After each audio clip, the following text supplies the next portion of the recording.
Hello, welcome to my channel study choice centre. आज के इस नए वीडियो में बिहार बोर्ड का हमारी दुनिया का पहला अध्याय हमारा सौरमंडल यानी कि आवर सोलर सिस्टम के बारे में हम लोग अध्ययन करेंगे और एक बेहतरीन नोट्स बनाने का प्रयास करेंगे।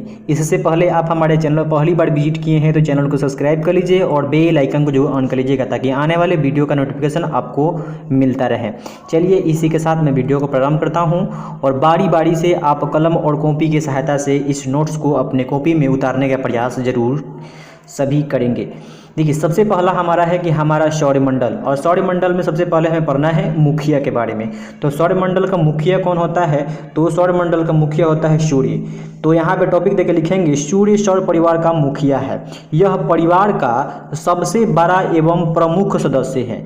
यहाँ से प्रश्न बनेगा कि सौर परिवार का सबसे बड़ा एवं प्रमुख सदस्य कौन है? तो सूर्य है। जिस प्रकार हमारा अपना परिवार है उसी प्रकार सूर्य के परिवार में स्वयं यानी कि खुद सूर्य ग्रह, उपग्रह, क्षुद्रग्रह आदि होते हैं। यानी कि जिस प्रकार हमारे परिवार में माता पिता, दादा दादी, भाई बहन सब होते हैं उसी प्रकार सूर्य के सौर परिवार में भी सूर्य और सूर्य के अलावा ग्रह, उपग्रह और क्षुद्रग्रह और अन्य आकाशीय पिंड मौजूद होते हैं।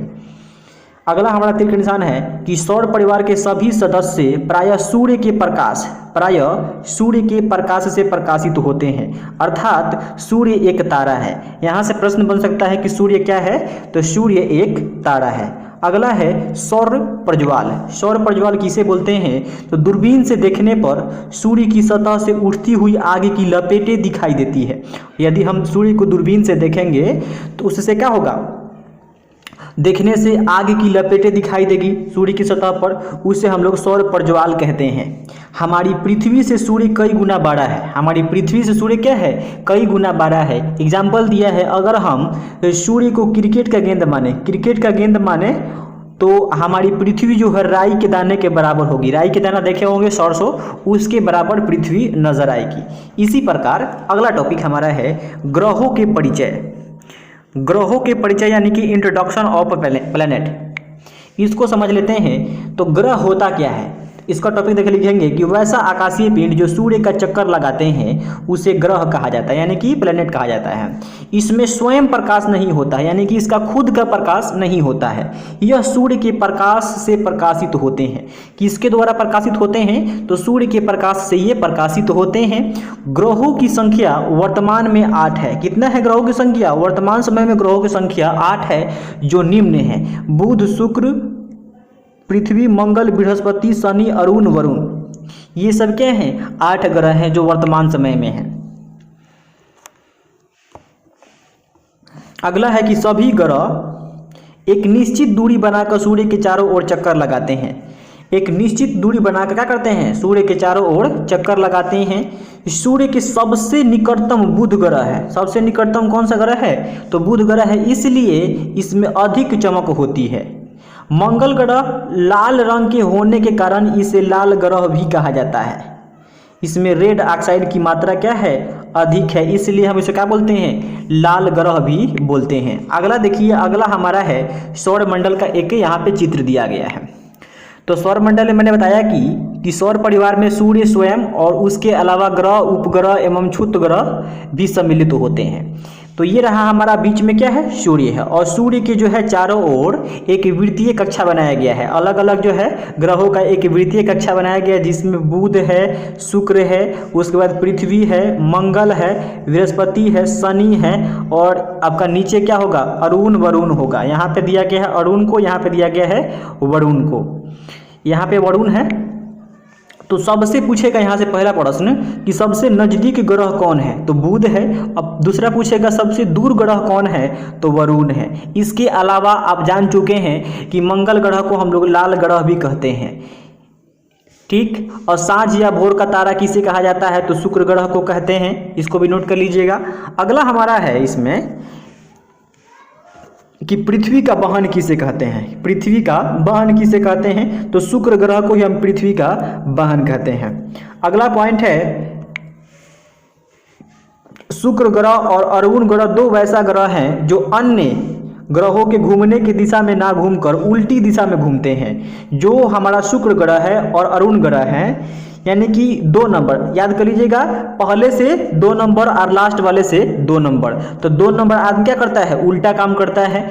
तो शुक्र ग्रह और अरुण ग्रह तो वैसा ग्रह है जो अन्य ग्रहों के घूमने की दिशा में ना घूमकर उल्टी दिशा में घूमते हैं। तो यहाँ से प्रश्न बनेगा कि वो कौन सा ऐसा ग्रह है जो उल्टी दिशा में घूमता है अन्य ग्रहों की तुलना में। तो याद कर लेना है कि आगे से 2 नंबर और पीछे से 2 नंबर। तो आगे से 2 नंबर पर कौन है, आइए इसको देखते हैं। देखिए पीछे से 2 नंबर पर कौन है, 1 और 2, तो अरुण है। और यहाँ से देखिए बुध और शुक्र है ना। तो यानी कि आगे से 1 नंबर और पीछे से भी आगे से 2 नंबर और पीछे से भी 2 नंबर, और 2 नंबर वाला आदमी हमेशा उल्टा काम करता है। तो इसको याद करने का यही ट्रिक है। तो शुक्र और अरुण को छोड़ाकर अन्य सभी ग्रह जो है सीधी दिशा में घूमते हैं। अगला हमारा है कि सूर्य के चारों ओर चक्कर लगाने वाले ग्रह शनि ऐसा एक ग्रह है जिसके चारों ओर छल्ले पाया जाता है। क्या पाया जाता है, छल्ले यानी कि वलय पाया जाता है। पहले प्राकृतिक में 9 ग्रह थे। पहले जो है प्राकृतिक में कितने ग्रह थे, पहले प्राकृतिक में 9 ग्रह था। लेकिन 24 अगस्त 2006 को प्लूटो को ग्रह की श्रेणी से बाहर कर दिया गया। प्लूटो को हम लोग बावना ग्रह भी बोलते हैं, और इसको क्या कर दिया, बाहर कर दिया गया। अब इसे क्षुद्र ग्रह की संज्ञा दे दी गई है। आसमान में टिमटिमाते तारे, तारों का अपना प्रकाश होता है। तारों का क्या होता है, अपना प्रकाश होता है। मैंने पहले ही बता दिया कि सूर्य भी क्या है, एक तारा ही है। सूर्य क्या है, एक तारा ही है। इसको समझ लेते हैं आगे हम। क्योंकि ये तारे हमसे काफ़ी दूर पर हैं, इसलिए हमें टिमटिमाते हुए नजर आते हैं। कुछ तारे तो सूर्य से भी बड़ा है, कुछ तारे तो जो है सूर्य से भी बड़े हैं। सूर्य एक तारा है, लेकिन यह पृथ्वी से काफ़ी नज़दीक प्रतीत होता है, इसलिए इसका हम लोग नाम दिए हैं कि जो हमारा सबसे प्यारा होता है, काफ़ी नज़दीकी होता है, उसका हम अलग ही नाम धरते हैं। जैसे कि बाबू सोना हो गया, ठीक ना। तो ऐसा ही सूर्य जो है काफ़ी पृथ्वी से नज़दीक है, तो इसलिए ये भी तारा है, लेकिन इसका नाम क्या धरा गया है, सूर्य धरा गया है। ठीक इसी प्रकार समझते हैं कि पृथ्वी से सूर्य की दूरी कितनी है। पृथ्वी से सूर्य की दूरी, लेकिन वास्तव में यह पृथ्वी से 15 करोड़ किलोमीटर दूर है। कितना, 15 करोड़ किलोमीटर दूर है। सूर्य का प्रकाश पृथ्वी तक आने में 8 मिनट 16 सेकंड का समय लगता है। कितना समय लगता है, 8 मिनट 16 सेकंड का समय लगता है। सूर्य के बाद सबसे नजदीक के तारे का प्रकाश पृथ्वी तक पहुंचने में 4 वर्ष का समय लगता है। कितना लगता है, 4 वर्ष का समय लगता है। पृथ्वी हमारा घर, ये हमारा रहा दूसरा टॉपिक। आइए इसको देखते हैं। तो दूसरा टॉपिक है पृथ्वी हमारा घर। तो पृथ्वी एकमात्र ऐसा ग्रह है जिस पर क्या है, जीवन संभव है। यानी कि जीवन हम लोग क्या कर रहे हैं, व्यतीत कर रहे हैं इस पर, क्योंकि यहाँ पे जल है और आवश्यक गैसें मौजूद है। क्योंकि यहाँ पे जल एवं जीवन के लिए आवश्यक गैसें क्या है, मौजूद है। ठीक इसी प्रकार अंतरिक्ष से देखने पर पृथ्वी नीली नजर आती है। कैसी नजर आती है, नीली नजर आती है, क्योंकि वायुमंडल में प्रकाश की किरणें प्रवर्तित होती है। क्या होती है, वायुमंडल में प्रकाश की किरणें प्रवर्तित होती है, तथा समुद्र की सतह से नीले रंग का प्रवर्तन जो है सबसे अधिक होता है। इसलिए जो हमारा पृथ्वी जो है अंतरिक्ष से देखने पर कैसा नजर आता है, नीला नजर आता है। इसी के कारण इसे हम लोग नीला ग्रह भी कहते हैं। अगला हमारा पॉइंट है, पृथ्वी का 71% भूभाग जल से घिरा है, तथा मात्र 29% हमारे पृथ्वी पर स्थल है, 71% भूभाग पर क्या है, जल है। अतः जलीय भाग अधिक होने के कारण प्रकाश का प्रवर्तन अधिक होता है, जिससे यह नीला दिखाई देता है। क्लियर। अगला हमारा है कि उपग्रह क्या होते हैं, तो जो ग्रहों को परिक्रमा करता है, यानी जो ग्रहों का चक्कर लगाता है, उसे हम लोग उपग्रह बोलते हैं, सैटेलाइट बोलते हैं अंग्रेजी में। जैसे कि मैंने आपको पहले बताया कि सूर्य के चारों ओर जो चारों ओर घूमते हैं उसे हम लोग क्या बोलते हैं, ग्रह बोलते हैं। तो इसका परिभाषा है कि वैसा आकाशीय पिंड जो ग्रहों का चक्कर लगाते हैं उसे हम लोग क्या बोलते हैं, उपग्रह कहते हैं। इसका अपना प्रकाश होता है कि नहीं होता है, इसका अपना प्रकाश नहीं होता है, ये सूर्य के प्रकाश से ही प्रकाश प्राप्त करते हैं। अगला है चंद्रमा, एकमात्र उपग्रह। चंद्रमा जो है पृथ्वी का एकमात्र उपग्रह है। पृथ्वी का कितना उपग्रह है, तो एक ही है, उसका नाम क्या है, चंद्रमा, चंदा मामा। यानी कि चंद्रमा पृथ्वी के बहुत नजदीक होने के कारण इतना बड़ा दिखाई देता है। चंद्रमा पृथ्वी की एक परिक्रमा 27 दिन 8 घंटा में पूरा करता है। चंद्रमा पृथ्वी की एक परिक्रमा कितने दिन में पूरा करता है? 27 दिन 8 घंटा में पूरा करता है। चंद्रमा का प्रकाश पृथ्वी पर लगभग 1.25 सेकेंड में, कितने देर में? 1.25 सेकेंड में पहुंचता है।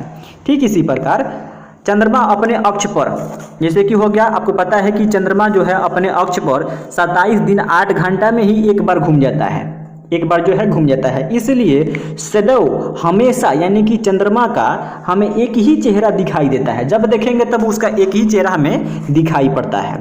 अगला हमारा है इसमें, चंद्रमा पर ना तो जल है और ना वायु है। अगला त्रिकोण निशान देके लिखेंगे, चंद्रमा पर ना तो क्या है? जल है और ना ही क्या हमारा? वायु है। चंद्रमा दिन में बहुत अधिक गर्म होता है और रात में बहुत अधिक ठंडा हो जाता है। इसका धरातल ऊबड़ खाबड़ है। कैसा है कि ऊबड़ खाबड़ इसका धरातल है और इस पर मृदा भी नहीं है, यानी कि इस पर मिट्टी भी नहीं है चंद्रमा पर। अगला हमारा है क्षुद्र ग्रह। क्षुद्र ग्रह को समझते हैं, ये भी हमारे क्या है? आकाशीय पिंड है। तो सौर परिवार में तारों में और ग्रहों एवं उपग्रहों के अतिरिक्त बहुत सारे छोटे छोटे क्या होते हैं? पिंड होते हैं जो सूर्य का चक्कर लगाते हैं। सूर्य का चक्कर लगाते हैं, उन्हें हम लोग क्या बोलते हैं? क्षुद्र ग्रह कहते हैं। अब क्षुद्र ग्रह से प्रश्न पूछा जाता है कि ये किन कक्षाओं के बीच मौजूद होते हैं? तो ये मंगल एवं बृहस्पति के कक्षाओं में ये उपस्थित होते हैं। तो यहाँ से प्रश्न पूछा जा चुका है कि क्षुद्र ग्रह जो है किन ग्रहों के बीच में पाया जाता है? तो मंगल और बृहस्पति के कक्षाओं के बीच में ये पाए जाते हैं। अगला है, खगोलविद का मानना है कि ये ग्रह के ही टुकड़े के भाग हैं, ग्रह के टूटे हुए ही भाग हैं जो आकाश में इधर उधर घूमते रहते हैं। जो भी हमारा क्षुद्र ग्रह है ये ग्रहों के ही टूटे हुए भाग है जो आकाश में इधर उधर घूमते रहते हैं। सबसे बड़ा क्षुद्र ग्रह जो है सीरस है, इसका हम लोग अंग्रेजी बोलते हैं साइरस, यानी कि सबसे बड़ा क्षुद्र ग्रह कौन है? तो साइरस है। ग्रहों की परिक्रमा अवधि एवं उनके उपग्रहों की संख्या, आइए इसमें जानते हैं। बुध है सबसे पहला हमारा क्या? सबसे छोटा ग्रह भी है, सबसे नजदीकी ग्रह भी हमारा क्या है? बुध है। इसका देखते हैं कि घूर्णन समय क्या है, परिक्रमण समय क्या है। तो सबसे पहले हमारा है मरकरी यानी कि बुध, इसका घूर्णन समय है 58.6 दिन। कितना? 58.6 दिन, यानी कि ये अपने अक्ष पर जो है 58.6 दिन में ये घूम जाता है। अब बात कर लेते हैं कि परिक्रमा, ये सूर्य की परिक्रमा कितने दिन में पूरा कर लेता है? तो 88 दिन में ये सूर्य की परिक्रमा जो है एक चक्कर लगा लेता है। इसी प्रकार उपग्रहों की संख्या इसका कितना है? 0 है, यानी कि एक भी इसका उपग्रह नहीं है। ठीक इसी प्रकार शुक्र यानी कि वेनस, इसका घूर्णन समय जो है 243 दिन है। कितना है? 243 दिन है। और परिक्रमण समय देखें तो मान के चलिए कि 225 दिन। कितना है? 225 दिन में ये सूर्य का चक्कर लगा लेता है और अपने अक्ष पर जो है 243 दिन में ही घूम जाता है। इसके उपग्रहों की संख्या कितना है? 0 है। तो अब यहाँ से प्रश्न पूछेगा कि निम्नलिखित में से कौन ऐसे ग्रह है जिसकी एक भी उपग्रह नहीं है? तो हमारा हो जाएगा बुध और शुक्र। बुध और शुक्र के उपग्रह नहीं है। अगला पृथ्वी है। पृथ्वी सबसे अनोखा ग्रह है क्योंकि यहाँ पे क्या है? जीवन संभव है हमारा, और जीवन हम लोग यहाँ पे व्यतीत कर रहे हैं। तो इसका घूर्णन समय जो है 1 दिन है, और 1 दिन है यानी कि 24 घंटा है। और 24 इसी कारण हमें क्या होता है? दिन और रात देखने को मिलता है, यानी कि दैनिक गति से ही दिन और रात देखने को मिलता है। अगला हमारा है परिभ्रमण समय यानी कि परिक्रमण समय, यानी कि सूर्य की परिक्रमा कितने दिन में कर लेता है? तो 365 दिन में ये सूर्य का जो है एक परिक्रमा पूरा कर लेता है। उपग्रहों की संख्या, तो इसका एकमात्र उपग्रह कौन सा है? चंद्रमा यानी कि चंदा मामा, दूर के पूरा पकावे दूर के। अगला हमारा है कि मंगल ग्रह को देखते हैं। तो मंगल ग्रह जो है इसका घूर्णन समय यानी कि अपने अक्ष पर ये 24 घंटा 6 मिनट में, यानी कि 24 घंटा 6 मिनट में अपने अक्ष पर घूम जाता है, यानी कि इसका घूर्णन समय कितना है? 24 घंटा 6 मिनट। अगला है कि परिक्रमण समय 687 दिन है। कितना है? 687 दिन है। इसकी उपग्रहों की बात करें तो इसके 2 उपग्रह हैं, फोबोस और डिमोस। कौन कौन से हैं? फोबोस और डिमोस है। ठीक इसी प्रकार बृहस्पति 5वां सबसे बड़ा ग्रह इसे बोलते हैं।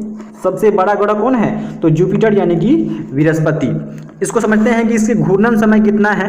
तो इसका जो घूर्णन समय है यानी कि अपने अक्ष पर लगभग 10 घंटा में जो है एक चक्कर पूरा कर लेता है। बहुत स्पीड से घूमता होगा, ठीक ना। और परिक्रमण समय क्या है, तो इसका परिक्रमण समय है, सूर्य की परिक्रमा जो है 12 वर्ष में ये पूरा करता है एक परिक्रमा। उपग्रहों की बात करें तो इसका उपग्रह कितना है, 79 गो इसका उपग्रह है। पहले जो है बृहस्पति का सबसे अधिक उपग्रह था, लेकिन अब शनि का हो गया है। अगला हमारा है ये शनि को हम लोग बोलते हैं सैटर्न। तो शनि यानी कि इसका घूर्णन समय कितना है, तो 10.3 घंटा, 10.3 घंटा यानी 10 लगभग मान सकते हैं कि 10.5 घंटा इसका घूर्णन समय है। परिक्रमण समय जो है लगभग मान सकते हैं 29.5 वर्ष, कितना है 29.5 वर्ष में जो है सूर्य का ये एक परिक्रमा पूरा करता है। उपग्रहों की संख्या कितना है, 82 है। सबसे अधिक उपग्रह किसका है, तो शनि ग्रह का सबसे अधिक हमारा उपग्रह है अरुण ग्रह। इसका घूर्णन समय जो है 16.2 घंटा और परिक्रमण समय जो है 84 वर्ष है, यानी कि 84 वर्ष के बाद जो है सूर्य का एक परिक्रमा ये पूरा करता है। उपग्रहों की संख्या कितनी है, तो 27 है। अब से लास्ट जो है हमारा वरुण, सबसे दूर ग्रह भी यही है वरुण।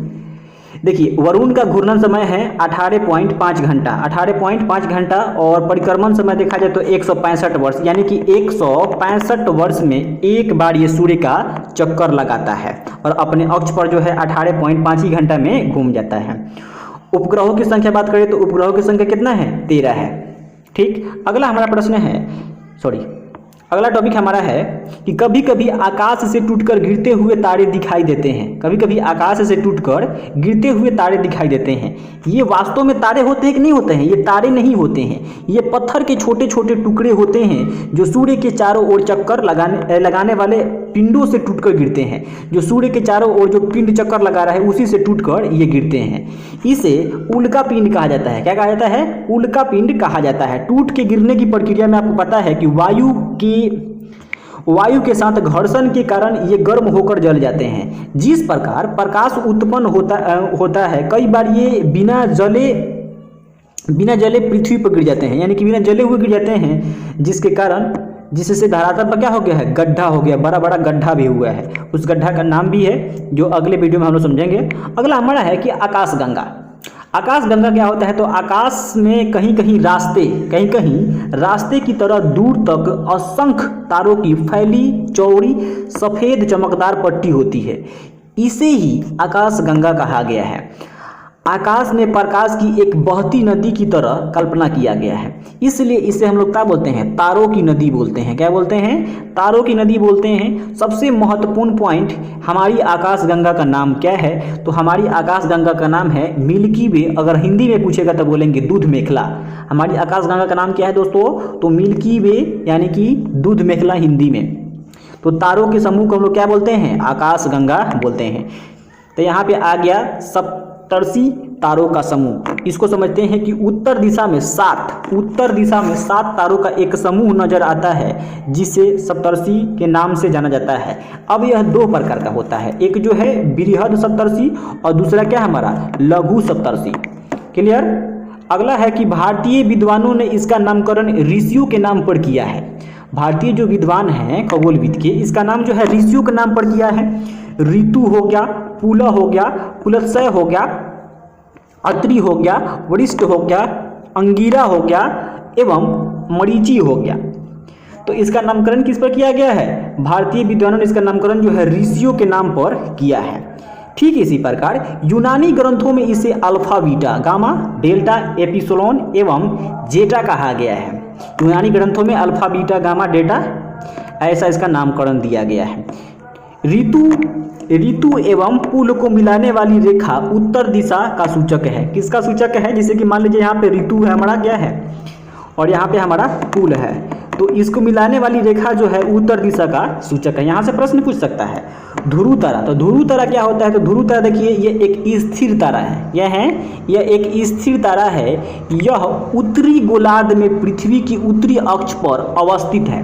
कहाँ पे अवस्थित है, उत्तरी गोलार्ध में पृथ्वी के उत्तरी अक्ष पर ये अवस्थित है।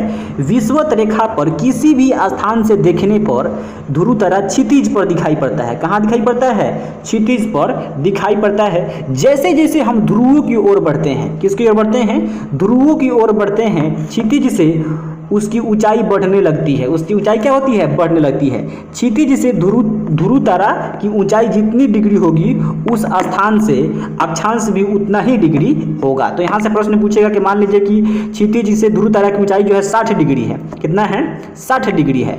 तो उस स्थान से भी अक्षांश कितना डिग्री होगा? हमारा 60 डिग्री होगा। यहीं पे इसको समझाने का प्रयास किया है। अगला हमारा है कि यह हमेशा उत्तर दिशा में दिखाई देता है। ध्रुव तारा जो है हमेशा कहाँ दिखाई देगा? उत्तर दिशा में दिखाई देगा। इसलिए प्राचीन काल से ही नाविकों को समुद्र में उत्तर दिशा का ज्ञान करवाता रहा है। यानी कि बहुत ही हेल्प करा है नाविकों को, समुद्र में जो नाविक होते हैं उत्तर दिशा का ज्ञान करवाने में। अगला है राशि। राशि होता क्या है? तारों के कई विशेष समूह हैं। क्या हैं? तारों के कई विशेष समूह हैं। जब पृथ्वी सूर्य की परिक्रमा करती है तो सूर्य विभिन्न तारों के समूह में नजर आता है। ऐसे समूहों की संख्या 12 है। ऐसे समूहों की संख्या कितना है? 12 है। इसे ही राशि कहते हैं। क्या बोलते हैं? राशि कहते हैं। इन राशियों में जो तारे हैं वो किसी न किसी आकृति के नजर आते हैं।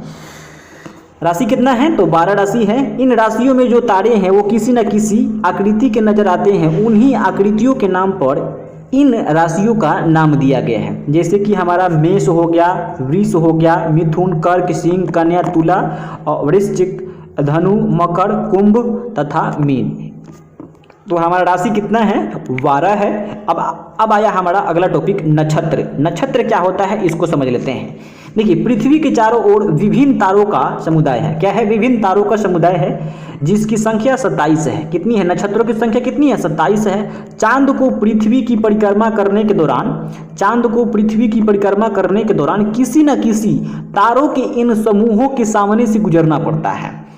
किसके सामने से गुजरना पड़ता है? तारों के समूहों के सामने से गुजरना पड़ता है। इन तारों के समूह को हम लोग बोलते हैं नक्षत्र। क्या बोलते हैं? नक्षत्र। ये नक्षत्र जो है इस प्रकार है। इस नक्षत्र को नाम जान लेते हैं। ये नक्षत्र इस प्रकार से आश्विन हो गया, भरणी हो गया, कृतिका हो गया, रोहिणी हो गया, मृगशिरा हो गया, आद्रा हो गया, पुनर्वसु हो गया, वृश्य हो गया, पुष्य हो गया, अश्लेषा हो गया, माघा हो गया, पूर्व फागुनी हो गया, उत्तरा फागुनी हो गया, हस्त हाथिया हो गया, चित्रा हो गया, स्वस्तिक हो गया, विशाखा हो गया, अनुराधा हो गया, ज्येष्ठ हो गया, मूल हो गया, पूर्वाषाढ़ हो गया, उत्तराषाढ़ हो गया, सावन हो गया, घनिष्ठा हो गया, शतभिषा हो गया, पूर्व भाद्र हो गया, उत्तर भाद्र हो गया एवं रेवती। तो इतने सारे क्या हैं? ये सब नक्षत्र हैं। पृथ्वी प्रत्येक नक्षत्र को 14 दिनों में, कितने दिनों में? 14 दिनों में पार कर लेती है। इसलिए नक्षत्रों की अवधि कितने दिनों की होती है? 14 दिनों की नक्षत्रों की अवधि होती है। ज्योतिष के विद्वान मानते हैं कि नक्षत्र और मौसम में गहरा संबंध है। ज्योतिष के जो भी विद्वान हैं वो मानते हैं कि नक्षत्र और मौसम में एक क्या है? गहरा संबंध है। एक नक्षत्र में मौसम की दशा देखकर दूसरे नक्षत्र में मौसम का पूर्वानुमान भारतीय ज्योतिष की परंपरा रही है। यानी कि पहले से ये लोग क्या कर रहे हैं? मौसम की जानकारी प्राप्त कर रहे हैं दूसरे नक्षत्र को देखकर। राशियों की कुल संख्या कितनी है? 12 है। तो अब यहाँ पे हम लोग जानेंगे, जो भी मैंने इस सारे टॉपिक को पढ़ाया उस टॉपिक से 1 लीनियर जो प्रश्न बनते हैं उसको एक बार हम लोग फिर से याद कर लेते हैं। तो राशियों की कुल संख्या कितनी है? 12 है। सूर्य की आकृति कैसी है? गोल है। सौर परिवार का प्रधान कौन होता है? सूर्य होता है। यह प्रश्न बहुत बार पूछा जा चुका है। वर्तमान में ग्रहों की कुल संख्या कितनी है? तो 8 है। सप्तर्षि कितने तारों का समूह है? तो 7 तारों का समूह है। पृथ्वी एक नक्षत्र को 14 दिनों में पार करती है। तो यहाँ से प्रश्न बनेगा कि पृथ्वी एक नक्षत्र को कितने दिनों में पार करती है? तो 14 दिनों में जो है पार कर जाती है। विषुवत रेखा पर ध्रुव तारा कहाँ पे दिखाई देता है? क्षितिज पर दिखाई देता है। मंगल और बृहस्पति ग्रह के बीच क्षुद्र ग्रह पाया जाता है। किसके बीच पाया जाता है? तो मंगल और बृहस्पति ग्रह के बीच जो है क्षुद्र ग्रह पाया जाता है। टाइटन शनि का सबसे बड़ा तारा है। यानी कि सबसे बड़ा क्या है? उपग्रह है। टाइटन शनि का सबसे बड़ा क्या है? तारा है। यानी कि सबसे बड़ा उपग्रह है। सूर्य का प्रकाश पृथ्वी तक 8 मिनट 20 सेकंड में पहुंचता है। 8 मिनट 20 सेकंड में, कहीं कहीं 8 मिनट 16 सेकंड भी दिया रहता है। सूर्य से दूरी के अनुसार ग्रह जैसे बुध, शुक्र, पृथ्वी, मंगल, बृहस्पति, शनि, अरुण, वरुण, इसको याद कर लेना है। सूर्य से सबसे नजदीकी ग्रह कौन है? तो बुध है। सौर मंडल का सबसे बड़ा ग्रह कौन है? तो बृहस्पति है। पृथ्वी के निकटवर्ती ग्रह कौन है? तो शुक्र और मंगल है। यानी कि उसी के जैसे कि हम यहाँ बनाते हैं, यह हमारा सूर्य हो गया। सूर्य के बाद आता है किसका? तो बुध आता है। बुध के बाद कौन आता है भाई? तो हमारा क्या आता है? शुक्र आता है, शुक्र के बाद क्या आता है, पृथ्वी आता है। तो वही पूछ रहा है कि पृथ्वी के निकटवर्ती ग्रह कौन कौन है, तो आपका हमारा सूर्य हो जाए, सॉरी मंगल हो जाएगा और आपका शुक्र हो जाएगा। ये जो है 2 गो निकटवर्तीय ग्रह हैं। अगला हमारा है शनि के चारों ओर छल्ले पाए जाते हैं। क्या पाए जाते हैं, छल्ले, जिसे हम लोग वलय भी बोलते हैं। शनि के चारों ओर क्या पाया जाता है, छल्ले पाया जाता है। पृथ्वी का प्राकृतिक उपग्रह क्या है, चंद्रमा है। आकाशगंगा तारों का समूह है, तारों के समूह को हम लोग आकाशगंगा बोलते हैं। नीला ग्रह किसे बोलते हैं, पृथ्वी को बोलते हैं। लाखों आकाशगंगाओं के समूह को हम लोग ब्रह्मांड बोलते हैं। और ब्रह्मांड की परिभाषा क्या होगा कि सूक्ष्मतम कणों से लेकर महाकाय आकाशगंगाओं के सम्मिलित रूप को क्या बोलते हैं, ब्रह्मांड बोलते हैं। सूर्य तथा पृथ्वी के बीच की दूरी कितना है, तो 15 करोड़ किलोमीटर है। एक और यहाँ से प्रश्न बनेगा, चंद्रमा और पृथ्वी के बीच की दूरी कितनी है, तो 3,84,000 किलोमीटर ये हमारे चंद्रमा और पृथ्वी के बीच की दूरी है। तो पूरा यह अध्याय समाप्त हुआ। यदि आपको इसके पूरे चैप्टर को यानी कि क्लास 6 ज्योग्राफी का पूरा आपको नोट्स चाहिए तो हमारे नंबर के जाइए। हमारे नंबर जो है 75 45 94 13 83, इस पर आप हाई लिखिए। हाई लिखने के बाद आपको 50 रुपया पेड करना पड़ेगा और 50 रुपया पेड करके आप हमारे क्लास 6 का SCERT का नोट्स प्राप्त कर सकते हैं। अगर वीडियो अच्छा लगा हो तो चैनल को सब्सक्राइब कर लीजिए और अपने मित्र के पास भी जरूर शेयर कीजिएगा। Thank you so much for watching this video.